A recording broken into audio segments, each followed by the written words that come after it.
It was supposed to be the start of something different. Just 2 weeks ago, cameras flashed in Alaska. Donald Trump and Vladimir Putin shook hands. Peace was the word floating around. Negotiations, summits, ceasefire, everything was discussed. And yet here we are.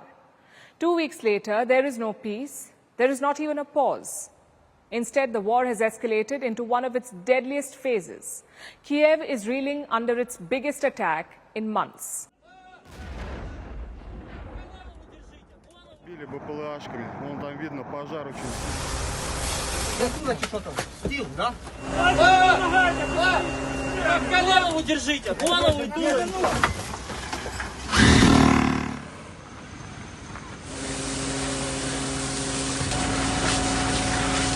Civilians buried in the rubble, the European Union's mission building left scarred, and a Ukrainian ship sunk in the river Danube.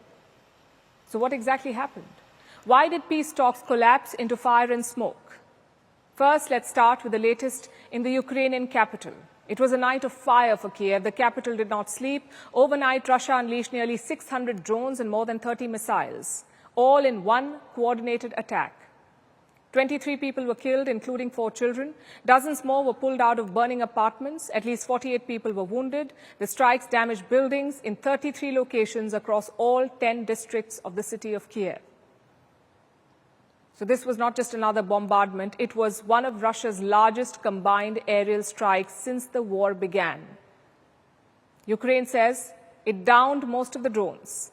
563 of the nearly 500 drones fired. But even then, there was widespread damage. And it was not just Ukrainian buildings. Like I said, there were other structures that suffered too, like the European Union delegation's building in Kyiv. It was damaged. So was the British Council office. And European leaders have called it a deliberate attack, a calculated insult after weeks of peace diplomacy. Earlier today, Brussels summoned the Russian envoy. So did the UK. It summoned the Russian ambassador to London. The European Union called the attacks a deliberate choice to mock peace efforts.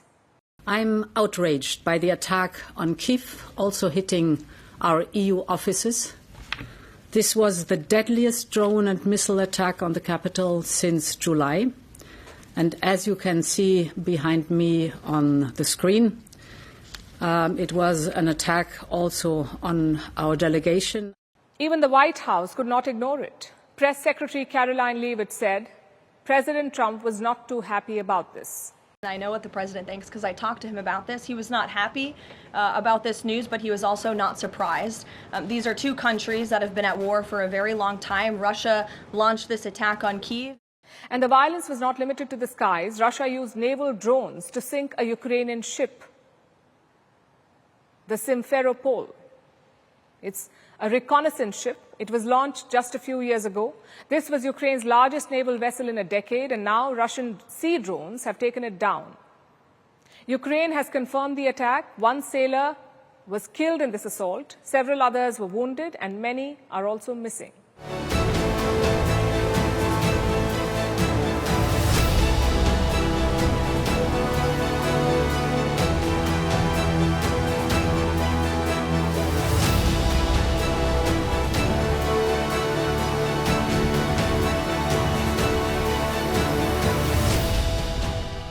So you may ask, what happened to the peace effort? It looks like the Alaska talks fizzled. The politicians shuffled papers and shook hands, but on the ground, nothing changed. And now the bombs are back. For Ukrainians, the very idea of negotiations feels insulting, like a punchline to a bad joke. In fact, Ukrainian President Volodymyr Zelensky is already calling for tougher sanctions and more weapons.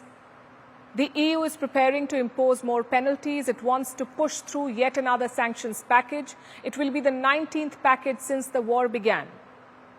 Meanwhile, Russian attacks continue to escalate, and ordinary Ukrainians are bracing for more nights in bomb shelters. The prospect of peace lasted barely 2 weeks. The headlines have once again gone from diplomacy to destruction. It's a clear sign that this war is not winding down. It is only intensifying. As Trump's trade war rattles the world, all eyes turn to Tianjin, host of the SCO summit.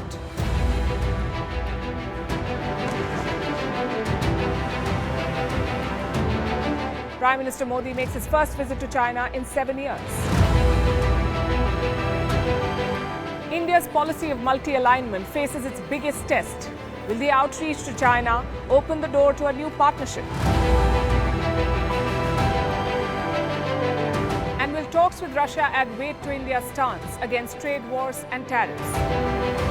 Catch Vantage live from Tianjin.